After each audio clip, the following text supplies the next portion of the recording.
Sumainyo ang Panginoon. At sumaiyo rin. Ang mabuting balita ng Panginoon ayon kay San Marcos. Papuri sa iyo, Panginoon.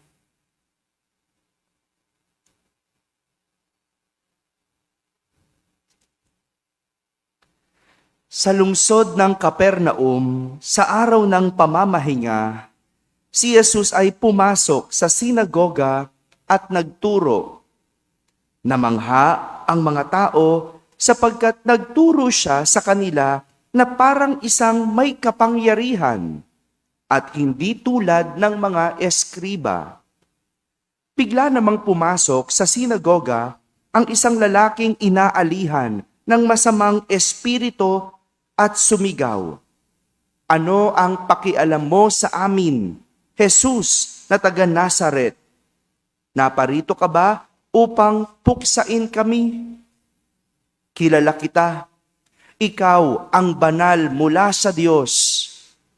Ngunit iniutos ni Jesus sa masamang espiritu, "Tumahimik ka, lumabas ka sa kanya."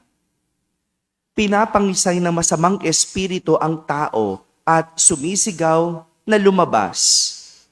Naggilalas ang lahat, kaya't sila'y nagtanungan, "Ano ito? Bagong aral? Nauutusan niya pati ang masamang espiritu?" At sinunod naman siya. At mabilis na kumalat sa buong Galilea ang balita tungkol kay Jesus. Mga kapatid, ang mabuting balita ng Panginoon. Pinupuri ka namin, Panginoong Hesukristo. Umupo ang lahat at makinig sa humilya. Magandang umaga po sa inyong lahat. Magandang umaga rin sa mga nasa barangay, sa mga nasa tahanan, na nagsisimba via online at sa lahat ng nasa abroad. Magandang umaga po sa inyong lahat. Tapos na ang panahon ng Kapaskuhan. Kaya naman, kung mapapansin ninyo, nagbago na ang kulay ng ating liturhiya. Kulay berde na. Wala na ang mga pamaskong palamuti. Wala na ang mga ilaw. Wala na ang mga parol. Wala na ang Belen. Panahon na ng karaniwan o ordinary time. Kung saan ito yung panahon na mas makikilala natin si Jesus sa pamamagitan ng kanyang pampublikong ministeryo. Sa ating ebanghelyo, narinig natin na sinimulan ni Jesus magturo sa mga tao sa sinagoga, isang araw ng pamamahinga. Namangha ang lahat dahil nagturo si Jesus na parang isang may kapangyarihan. Hindi tulad ng mga eskriba. Alam nyo ba, ang mga eskriba ay mga tagapaghanda ng mga kasulatan o tagasulat, scribes, tagasulat ng kasulatan. Sila yung mga ekspertong nagsusulat o naglilipat ng mga kasulatan sa scrolls. Kasi may kasulatan yan, di ba? May scroll. Hindi ko kasi alam kung Tagalog na scroll, di ba? Yung nakaroll yung papel, di ba? Yun yung binabasa. Naintindihan? Yun. Yung scroll, ganon, no? Sila yung, kung ano nakasulat sa libro, ililipat nila. Isusulat nila. Eksperto sila doon. Kaya naman, sa kakagawa nila noon, nakakabisa nila. Hindi ba? Na-memorize nila yung kanilang sinusulat. Kagaya nga, di ba? Araw-araw tayo nagdadasal ng panalangin bago ang misa. Tama? Di ba? Sa araw-araw mong pag binabasa yan, kahit wala kang effort, ano mangyayari? Hello? Ano mangyayari pag araw-araw mo binabasa ang isang bagay? Ayun, makakabisa mo na. Kahit nakapikit ka na, alam mo na yan. Diba? Pero nabubulol pa rin tayo. No? Kasi hindi natin inaayos. No? Pero ganyan yung mga eskriba. Sulat. Araw-araw. Sulat. No? So, yan ang eskriba. At nagtuturo din sila. ng aral sa kasulatan. Nililipat nila yung nasa kasulatan sa scroll. At ito marahil yung pinagkaiba ng mga eskriba kay Jesus. Dahil eksperto sila sa pagsusulat at paglilipat ng kasulatan, ang paraan ng kanilang pagtuturo ay parang nililipat lang din. Pinapasa lang din sa tao. Kumbaga, word for word ang turo. By the book, ika nga, kung ano nakasulat, siyang tinuturo. Hindi ba ganun? Pag nakabisa mong isang bagay, para ka lang nagsasalita ng kung ano. Di ba? Kabisado mo pero parang di maramdaman. Bakit? Kasi kinabisa lang. Tama ba? Kinabisa, hindi naiintindihan. Tama? O, di ba? Kaya nga pag nagdadasal tayo, para na lang mga tumutula eh.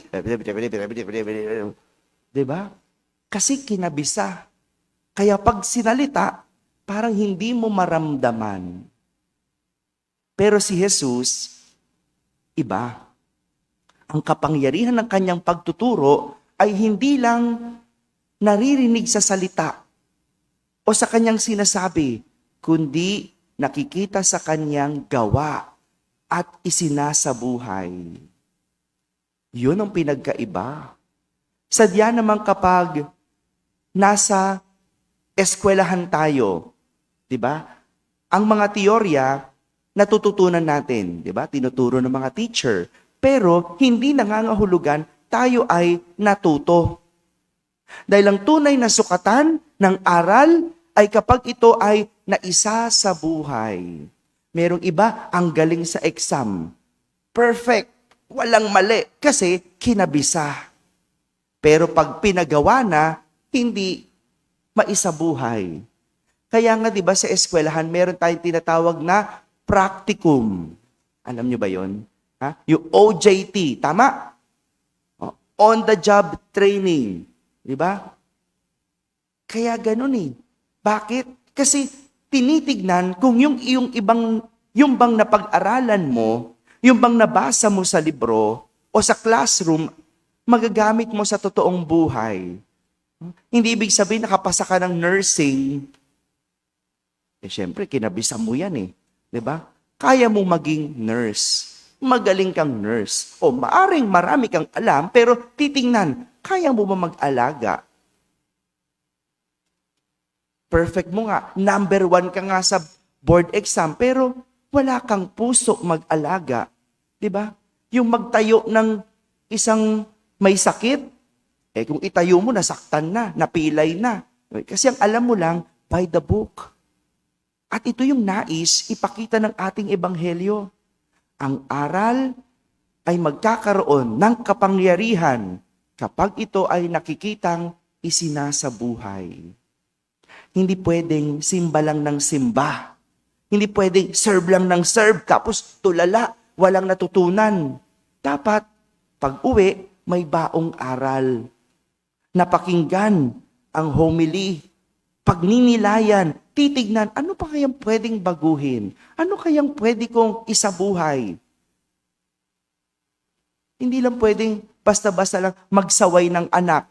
Huwag maninigarilyo, huwag magbibisyo, huwag magsusugal. Kung ikaw mismo naninigarilyo, ikaw mismo nagsusugal, ay, wala kang kapangyarihan. Di ba ganon? Paano ka magsasaway sa isang bata na ikaw naman, hindi mo sinasabuhay? Di ba?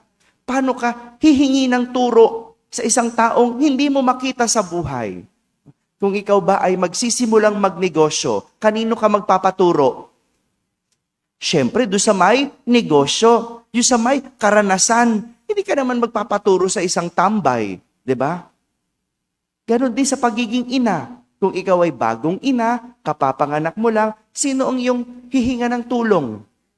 O, di ba? Yung nakaranas na maging ina, yung isang alam mong mabuting ina. Ganon yun eh. Hindi ba? At ito yung paanyaya sa atin. Magkakaroon lang ng kapangyarihan ang lahat sa atin kung nakikita ang ating sinasalita sa ating buhay.